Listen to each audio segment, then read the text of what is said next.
बिस्मिल्लाहिर्रहमानिर्रहीम। अस्सलाम वालेकुम। डीप सीक, आज ये वर्ड शायद इंटरनेट पे हर जगह धूम मचा के बैठा हुआ है। ऐसा कोई शख्स नहीं जो इस बारे में बात नहीं कर रहा है, ऐसी कोई कंपनी नहीं जो इस बारे में बात नहीं कर रही। डीप सीक, आखिर ऐसी क्या वजह है कि ये इतना पॉपुलर हो गया, और क्या ऐसी वजह है कि इसकी वजह से यूएसए की स्टॉक मार्केट $1 ट्रिलियन ड्रॉप कर गई। क्या इसने ऐसा कर दिया आखिर कि इतना बड़ा लॉसेस होने लगे हैं कंपनीज की सिर्फ इसकी वजह से, और एक टेक वॉर छिड़ गया यूएसए और चाइना के बीच, जहां दुनिया में बहुत सारी कंट्रीज ट्राई कर रही हैं एआई के प्रोडक्ट्स लेकर आने में, इनोवेशन लेकर आने में। वहां पे ये दोनों ही इस वक्त क्यों ऑन द टॉप हैं, और ऐसी क्या वजह है कि इन लोगों को इतनी सपोर्ट मिल रही है चाइना के जो R1 मॉडल है। इस वीडियो के अंदर हम डिटेल में बात करेंगे डीप सीक R1। इसके बारे में बात करने से पहले हमें ये समझना पड़ेगा कि बैकग्राउंड में हो क्या रहा था। हो ये रहा था कि यूएसए जो कि डोमिनेट करता है टेक हब को, वहां पे इनके ऊपर रिस्ट्रिक्शंस थी चाइना के लिए कि चाइना को कोई भी अपडेटेड चिप्स नहीं दी जाएंगी। यानी कि जब भी कोई लेटेस्ट चिप बनती है या कोई टेक्नोलॉजी बनती है, कोई भी चीज है, वहां पे इनको जो बैन किया गया था क्या, ताकि चाइना कभी भी अमेरिका के साथ टेक वॉर में कभी भी जीत ना सके, बल्कि हमारे करीब करीब ही ना आ सके। तो जब ऐसी फैसिलिटीज एक कंट्री के पास है ही नहीं, और चिप बहुत जरूरी चीज है, इनवीडिया 2024 में हाई वैल्यूएशन कंपनी बन गई सिर्फ अपनी चिप्स के बलबूते पे, क्योंकि उन्होंने ऐसी चिप्स बनाई जो एआई को सपोर्ट करती थी, एआई मॉडल्स को ट्रेन करने में हेल्प करती थी। एआई डाटा सेंटर्स के लिए उसकी चिपसेट बहुत जरूरी थे। तो आगे चल के हम इनवीडिया के भी लॉस के बारे में बात करेंगे इस वीडियो के अंदर, लेकिन अभी बात यह है कि चिपसेट जरूरी थे जो कि अमेरिका चाइना को एक्सपोर्ट नहीं कर रहा था, तो इंपोर्ट नहीं कर रहा था, सॉरी।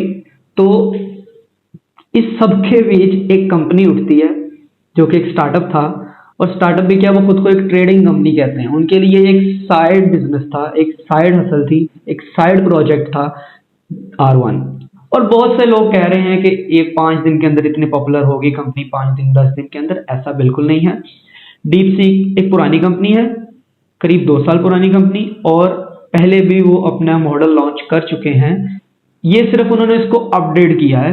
V3 मॉडल था पहला, अब ये R1 मॉडल है, लेकिन अपने आप में एक बहुत बड़ी अचीवमेंट थी। अगर आप O1 के लेवल पे भी सिर्फ पहुंचते हैं ना, जहां पे चैट जीपीटी O1 को हर बेंचमार्क के अंदर नंबर 1 पे रखा गया था, चाहे वो कोडिंग है, चाहे वो कंटेंट क्रिएशन है, चाहे वो कोई रिसर्च पेपर्स हैं, बहुत सारी टेस्ट हैं जिसके अंदर वो सबसे ऊपर डोमिनेट कर रहा था। आप उसके करीब करीब भी पहुंच जाते, क्योंकि वो मिलियन ऑफ डॉलर्स लगाकर बनाया गया था, उसको ट्रेन किया गया था डाटा के ऊपर। तो यहाँ पे करीब करीब भी आ जाते हैं, तो मेरे ख्याल से बहुत बड़ी अचीवमेंट थी। लेकिन यहाँ पे तो R1 उसको बीट कर गया बेंचमार्क में। ये वजह बनी क्योंकि दुनिया का सबसे स्ट्रॉन्ग मॉडल O1, जो कि भी दिसंबर में ही लॉन्च किया गया था ओपन एआई की तरफ से, जिसकी फीस $200 थी, और उसके ऑल्टरनेट उससे एक बेहतर मॉडल आता है जो कि बिल्कुल फ्री होता है, तो वो हाइप तो क्रिएट करेगा। और स्टॉक मार्केट गिरने की वजह सबसे बड़ी ये है कि आप एक टेक हब है यूएसए, और वहां पे लोग टेक टेक के ऊपर पैसा इन्वेस्ट कर रहे हैं, इन्वेस्टर्स का बहुत सारा पैसा लगा हुआ है उन कंपनीज के अंदर, और वो काम जो वो जीपीयूज के थ्रू कर रहे हैं, एक्सपेंसिव जीपीयूज के साथ कर रहे हैं, वही काम एक ऐसी कंपनी उठती है जिसके पास वो रिसोर्सेज भी नहीं है, वो जीपीयूज भी अवेलेबल नहीं है, और डाटा भी अवेलेबल नहीं है जिस डाटा पे वो उसको ट्रेन कर सकें। तो वहां पे ये बहुत बड़ी अचीवमेंट थी। और एनवीडिया के शेयर गिरने की सबसे बड़ी वजह और हिस्ट्री का सबसे बड़ा ड्रॉप एक दिन का जो है $600 बिलियन, वो रातों रात अगर इनकी वैल्यूएशन ऊपर गई थी ना, तो रातों रात काफी अप्रोक्सीमेटली $250 बिलियन की वैल्यूएशन गिरी है कंपनी की। तो इनवीडिया को यह सवाल किया गया है कि अगर आपके चिपसेट इतने ही जरूरी थे एआई मॉडल्स के लिए, तो आपके पुराने चिपसेट के ऊपर कैसे किसी ने मॉडल ट्रेन कर लिया। अब ये चिपसेट्स अवेलेबल थे उनके पास, क्योंकि ये इनवीडिया के पुराने ही मॉडल्स के चिपसेट थे जो कि वहां पे अवेलेबल थे। तो इन्हीं को यूज करते हुए $5.6 मिलियन लगाकर डीप सीक ने अपना एक मॉडल ट्रेन किया R1। ये दूसरों से बेहतर क्यों है?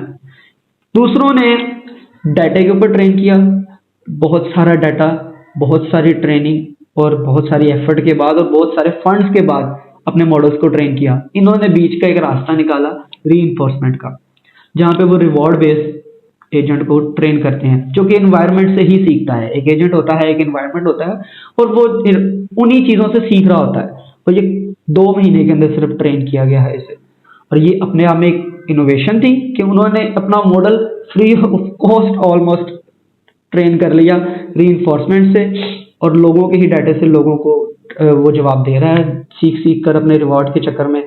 तो ये एक बहुत बड़ी अचीवमेंट थी। अब डीप सीक इम्पोर्टेंट क्यों है चाइना के लिए? क्योंकि ये अब उनके लिए एक पिलर की तरह काम करेगा, क्योंकि अमेरिका चाहता ही नहीं कि चाइना कभी भी टेक में उनसे आगे निकल सके। लेकिन यहाँ पे डीप सीक की तरफ अब फंडिंग आ रही हैं, क्योंकि अब बहुत सारी कंपनीज वहाँ इन्वेस्ट करना चाह रही हैं। तो देखते हैं कि आने वाले टाइम के अंदर डीप सीक क्या क्या कर सकता है, और ओपन एआई इसको कैसे बीट करेगा, अगर कर भी पाता है कि नहीं। हमने बहुत सारी वीडियोस में आपको बार बार बताया है कि आने वाले टाइम में तभी सर्वाइव होगा आप अगर एआई के साथ मिलकर काम करेंगे, और अगर आप नहीं करेंगे तो आप भी जॉबलेस हो जाएंगे। यहाँ पे तो ओपन एआई की जॉब जाने वाली है, जो कि खुद लोगों की जॉब्स खा रहा था। ठीक है, तो यहाँ पे तो उसके लिए भी थ्रेड पैदा हो गया, क्योंकि उससे भी बड़ा कंपटीटर आ गया। और अभी तो ये साल का शुरू है, 2025 खत्म होते तक ऐसे ऐसे एआई इनोवेशंस आपको देखने को मिलेंगी, ऐसी ऐसी एआई कंपनीज मिलेगी। मे बी इन कंपनीज से हटकर कोई ऐसी कंपनी आए जो आए और रातों रात एआई की दुनिया बदल दे पकड़ के। क्या पता कौन किस चीज के ऊपर काम कर रहा है। तो आपको प्रिपेयर्ड रहना है, अपने स्किल्स को एआई के साथ जोड़ें और एआई के साथ मिलकर काम करना शुरू करें। और अब ये डीप सीक तो ऑब्वियसली O1 के लेवल का है, तो ये आपको ऐसे ऐसे रिजल्ट्स दे सकता है। आपको कोडिंग करवानी है, आपको रिसर्च करनी है, आपको दुनिया का कोई भी काम करना है, ये बहुत परफेक्ट आंसर कर सकता है। आप अपने एजेंट्स बना सकते हैं, अपने सैस बना सकते हैं, सॉफ्टवेयर बना सकते हैं, बहुत कुछ आप बना सकते हैं सिर्फ इस डीप सीक से। और अगर इसकी प्राइस कल को आती भी है तो वो मुझे नहीं लगता इतनी होगी जितनी वो $200 ओपन एआई चार्ज कर रहा है, बल्कि ओपन एआई भी $200 से नीचे लाएगा अपनी प्राइस, अगर उसको वापस सर्वाइव करना है मार्केट के अंदर। Follow for more AI updates.